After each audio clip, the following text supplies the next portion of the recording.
Welcome back to our channel. In this video, we'll show you how to easily move Windows 10 apps to another drive. This can be handy if you're running out of space on your current drive or simply want to organize your apps better. Let's get started. Solution. To begin, go to the Start menu and then navigate to Settings.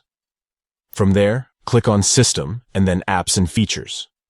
Alternatively, you can directly access Apps within the Settings menu. Once you're in the Apps and Features section, wait for Windows to determine the size of each app. This may take a few seconds, but once it's done, you'll be able to find the app you want to move to another drive. Select the app you wish to move and click on Move. You'll then be prompted to choose a new location for the app. Take your time to select the desired drive or folder.